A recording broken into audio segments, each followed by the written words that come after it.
Damien Smith began dancing at the age of 10. 6 years later, he won a principal role in the Australian Opera's production of Death in Venice. In January last year, he successfully auditioned for the prestigious School of American Ballet and returned home on Sunday after a year's study. New York, it seems, has won his heart. Well, I think you're closer to the top, being there where everything's happening, and I mean a lot of form of dance surround, New York with all the Broadway, and there are a lot more opportunities and stuff. So how did you find living in New York? Well, it was sort of difficult at first. It was busy, there was a lot of noise, and especially from the time difference, I was jet lagged at first, so that was a bit of a pain. And not knowing anyone except one person who I went over there with, it was sort of difficult at first, with the students at the school who can be a bit obnoxious and stuff, but you get used to that. Damien will spend the next 10 weeks in Australia and hopes to return to New York for a second year of the gruelling schedule he's come to love in September. I do about 2 to 3 classes a day. They go for an hour and a half to 2 hours each. And then we finish at 4:30. And then I would usually eat, relax, get up the next morning, prepare.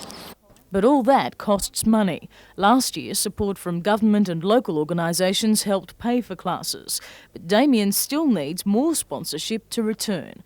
Chris Barth, NBN News.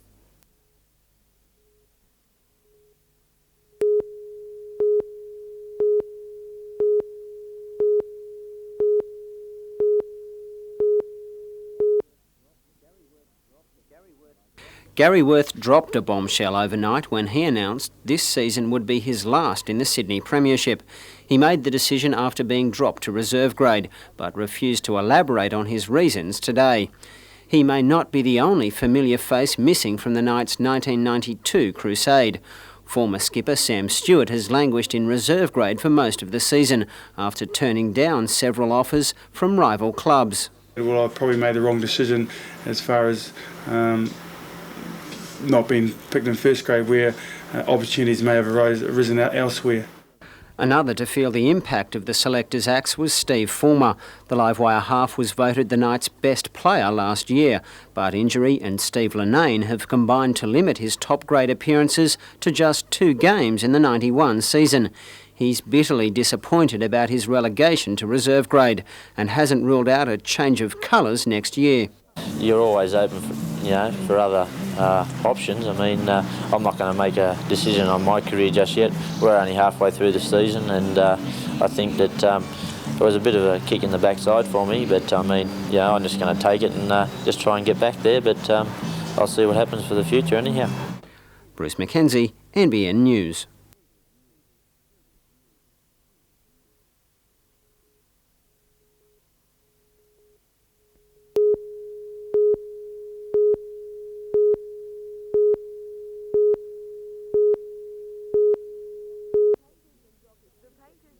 The painters and dockers pickets were still in place this morning, stopping even the pay truck. The metalworkers had earlier crossed the picket line on condition they wouldn't do painters and dockers work. The Newcastle secretary of the painters and dockers, Sam Milne, was summoned to a meeting with yard owner Stephen Forjacques. Steve, you're ready now. Righto, we're on our way. Mr Forjacques was trying to get the strikers back to work after a week-long dispute over the union's roster system. The Industrial Relations Commission in Newcastle late yesterday handed down an interim order exempting Forjacques from having to abide by the union roster and giving the dock owner the right to choose who he hires and fires. After a brief break, the meeting dragged on into the afternoon. Meanwhile, the men on the pickets kept waiting. Waiting for more news. Waiting to decide whether to abide by the Commission's recommendation to return to work. As long as we stick together, we're right. The Painters and Dockers Secretary came out of the meeting at 2:30. He went behind closed doors with his members for about half an hour before re-emerging. Well, look, the only statement I've got to make is that the meeting's been adjourned till 10 o'clock in the morning because we've got to contact some of the members that have been terminated. Neither party would say how many men have been laid off, but Mr Milne says the picket will stay in place. For how long is speculation. It picking up another fortnight. Another fortnight? Another 2 weeks.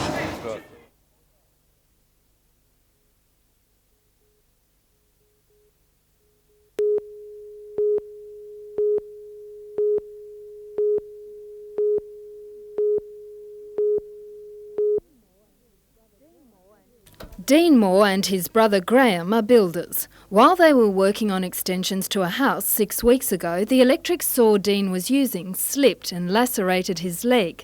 An ambulance from Raymond Terrace was quick to respond. However, in the Port Stephens area, ambulances are only staffed by a single officer per shift. My brother had to help the officer put me onto the bed because he couldn't lift me onto the bed on his own. He held the oxygen mask. He held my leg while it was strapped, while it was bandaged.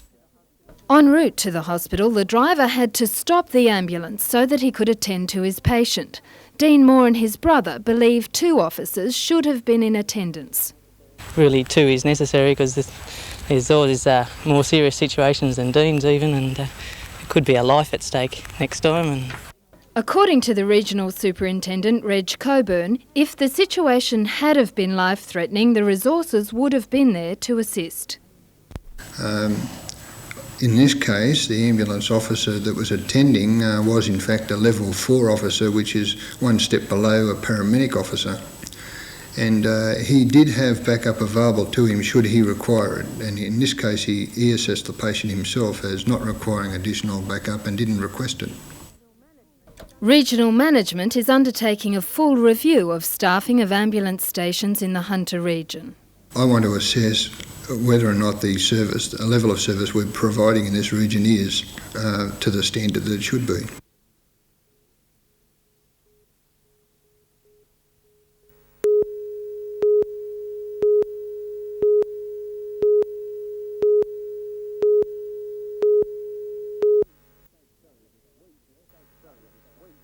Earlier this week, the State Rail Authority levelled a derelict house that had been home to 15 so-called street kids. Denny and Jenny decided to move to what they call their waterfront apartment.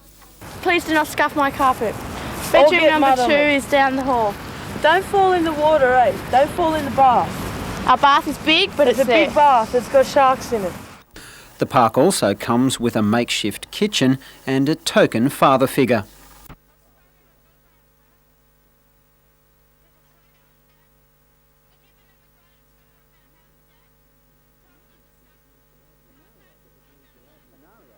It's a scenario that would leave your average youth worker crying in his coffee, but Peter Curl says he's just about run out of sympathy. It's a disappointment to see lots of services available and kids not willing to move into those services. Youth workers say for every child forced onto the streets by genuine hardship, there's another drawn into a lifestyle seen by many young people as a kind of urban camping adventure. Their smoke-filled days are spent at youth drop-in centres or video amusement arcades. When night falls, the cold reality of the situation bites hard, but some Central Coast refuges report only a 50% occupancy.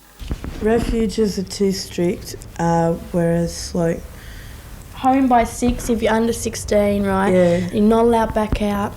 If you're over 16, you're allowed home for dinner and then back out. But refuges suck.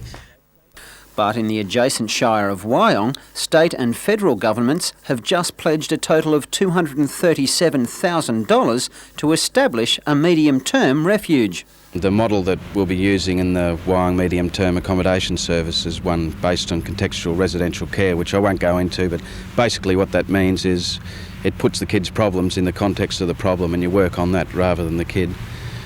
I'm confident that the right kids will respond to the program with the right input from appropriate workers. Only time will tell whether this sort of money and commitment succeeds in providing young people with a real alternative to the streets or just another dead end. Bruce Mackenzie, NBN News.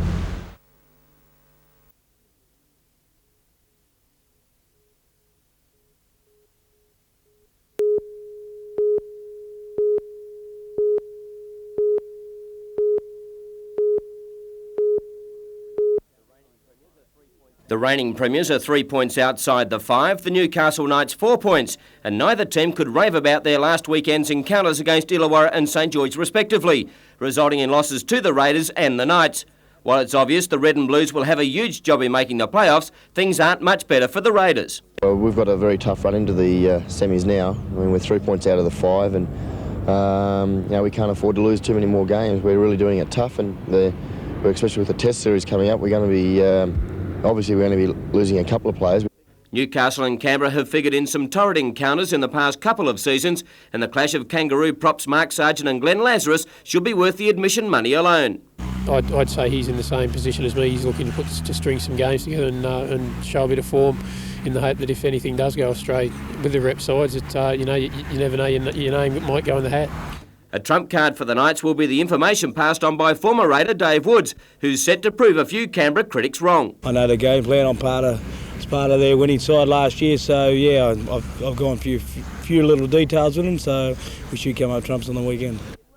And with a bit of luck in running, the Knights could spring a capital upset at the ISC. We generally perform pretty well against Canberra, so I'm fairly hopeful we can put in a good performance and come up with the points.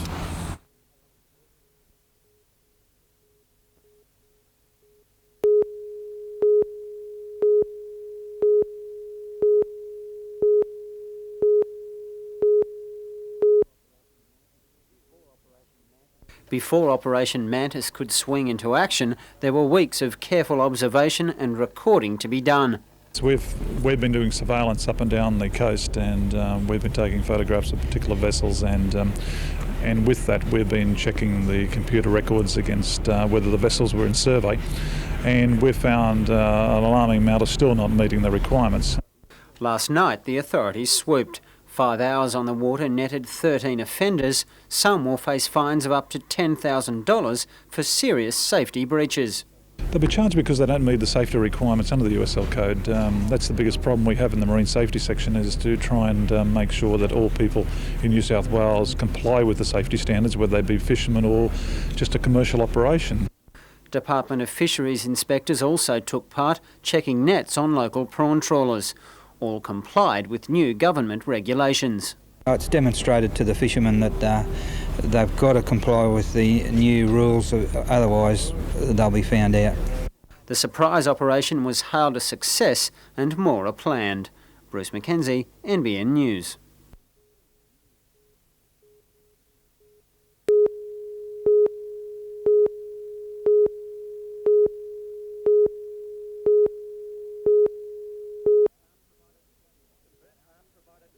The first half provided little to enthuse about, with Tredinick just wide for Australs after a good lead-up with Ralph Mayer. Scott Deveridge put a scare into the Austral camp with a fine cross that was cleared by Andy Roberts on the last line of defence. 0-0 at half-time, and then 45 minutes of intense football. David Lowe and Namoff combined, and somehow Rockdale were able to clear off the line. But in the 49th minute, Australs weren't denied. Lowe appealed for the handball inside the box, and the referee had no hesitation in pointing to the spot. Michael Bugard coolly stepped up to take the penalty, beat Tony Franken, and Austral led 1-0. 7 minutes later, experienced defender David Jones laid back a dreadful ball for the keeper, which was easily picked off by Bruno Bedoni, and his shot was handled by Bugard in the area, and the penalty was given. Porter was the man under pressure, and his shot just squeezed inside Carter's outstretched hands. From then on, Australs dominated, but couldn't convert. Namoff crossed superbly, and Tredinick got a full-blooded header away, but it was wide. And in injury time, Tredinick again had a chance to grab the lead, but only watched in despair as again Australs were denied. Final score, BHP Austral 1, Rockdale 1.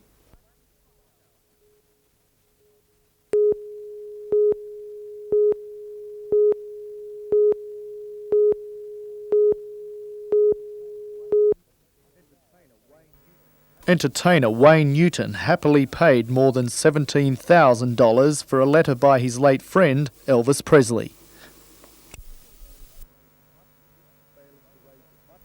Failing to raise as much interest, the bail bond from Jim Morrison's infamous Miami arrest in 1969 for indecent exposure passed in well below the reserve.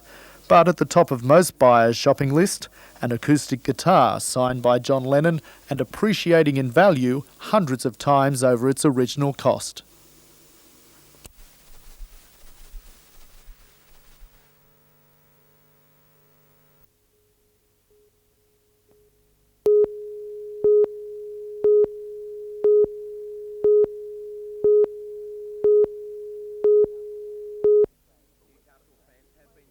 Newcastle fans have been screaming for weeks for a change in playing style from their beloved Knights, and yesterday they were given a glimpse or two of the potent firepower of the team when they hit their straps.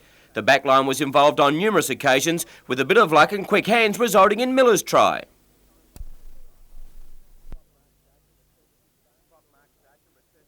Prop Mark Sargent returned to his barnstorming best, and he troubled the Raiders all day with his determined charges up the middle. But Canberra didn't win 2 Winfield Cups by accident and climbed off the floor to kick their way clear with 3 super tries.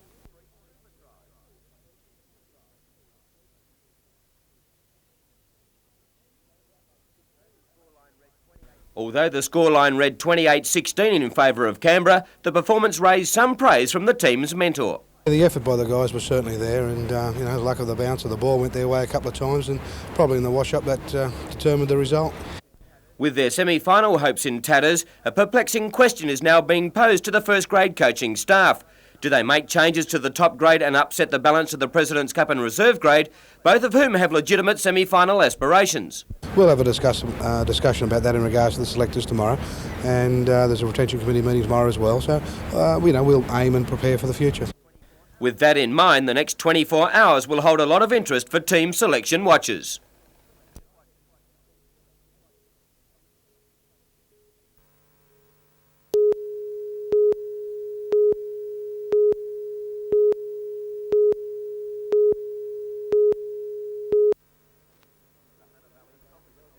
The Hunter Valley's composite team turned on the razzle-dazzle against a relative newcomer to rugby league, South Australia, with big centre Russell Blake just one of the standout performers in a try-scoring romp. Whether he was scoring them himself or setting them up, Blake was in everything, and on the end of many attacking raids was winger Craig Simmons, who scored 3 tries in the 64-0 victory. Main interest on day 1 of the championship was the State of Origin clash between Queensland and New South Wales combined high schools. Nearly every Winfield Cup club had their talent scouts on hand to peruse the best young players in the land, and in this match there was plenty to choose from. The Maroons' Tony Carroll looked like a runaway train as he emulated the feats of Mark Sargent in a blazing run early in the match. Queensland crossed first with Darren Ireland throwing the dummy onto Michael Hansen, who crashed over and scored. But the Blues hit back immediately with halfback Shane Dunley switching play to the right, and his pass found winger Ryan Allen, and his brilliant turn of speed broke the Queensland defence and he was in. The Maroons led by 2 points at the break and went further ahead before Adam Ritson lobbed a pass to Albert Torres, who flicked it onto winger Timothy Ralph, and the Blues were back in business. But Queensland put the issue beyond doubt when Joseph Boslam got the ball on to John McMahon, and he was able to slip a pass to Philip Saron, and Queensland had drawn first blood. The championships continue at Harker Oval from 10 o'clock tomorrow morning.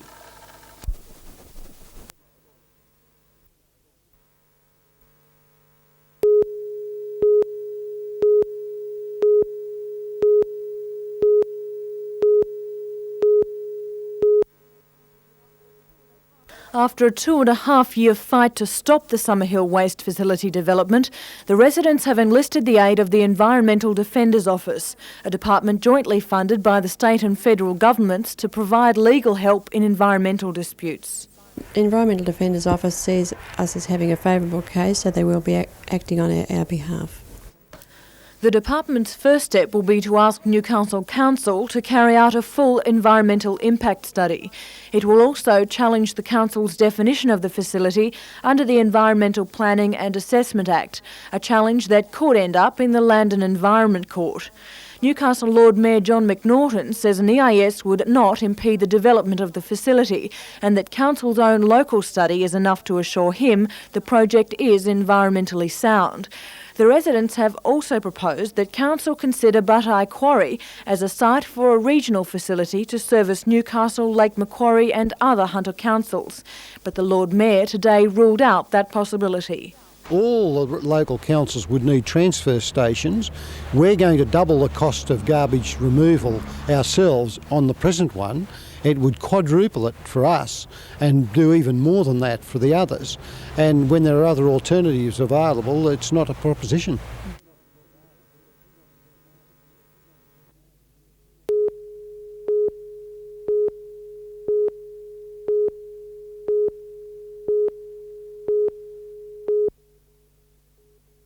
School, and I think that is very appalling. My brief this evening, ladies and gentlemen, is to talk to you about their own landfill. And I'll say this to you from somebody to put in. 6 months later, on the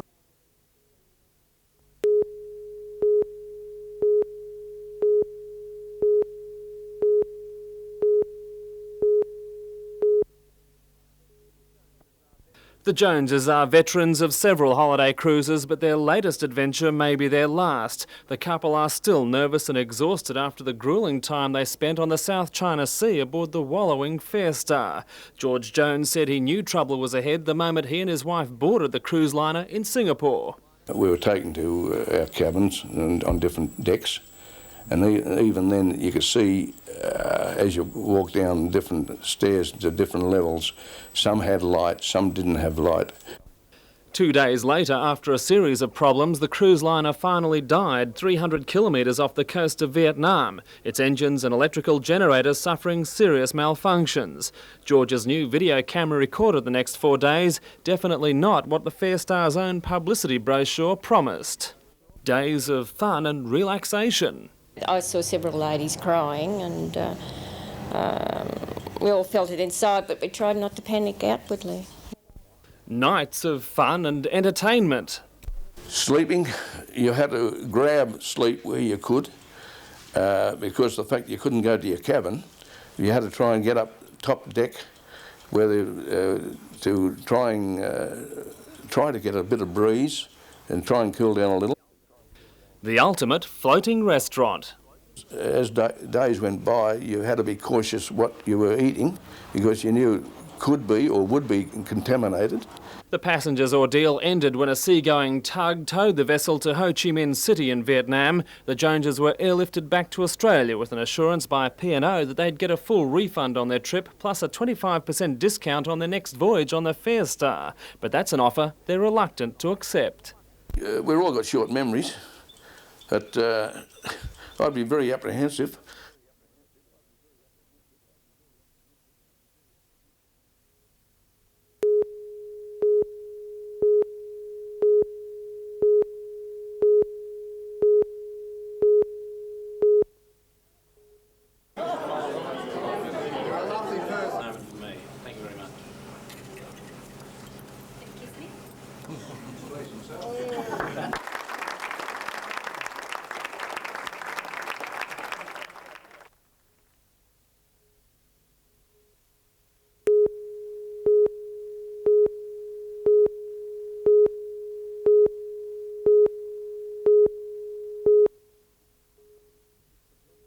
If the blustery winds weren't enough to raise the roof of the new mobile stage, then the performance by Ship of Fools Chris Kelly was. One of my most dangerous tricks, juggling on one leg. Tell the cameraman's impressed. This stage on wheels can fold up so that it can literally fit on the back of a truck. The $70,000 project is an all-Newcastle affair, built by G.H. Varley, sponsored by the Newcastle Permanent Building Society and the brainchild of the Lord Mayor John McNaughton, who unveiled the stage today. The Lord Mayor says he got the idea after seeing a similar stage on wheels in the Bicentennial Travelling Exhibition. Alderman McNaughton says all Hunter community groups will be welcome to tread the boards. I see everyone in the city using it. School groups, Anzac Day services, music in the park. We have all sorts of things in the foreshore that we operate now. There'd be so many people use it. Whatever you need a stage in the open. No more getting scaffolding and all that sort of thing. And not to be upstaged, even the politicians can take their turn. It'd be better than a soapbox.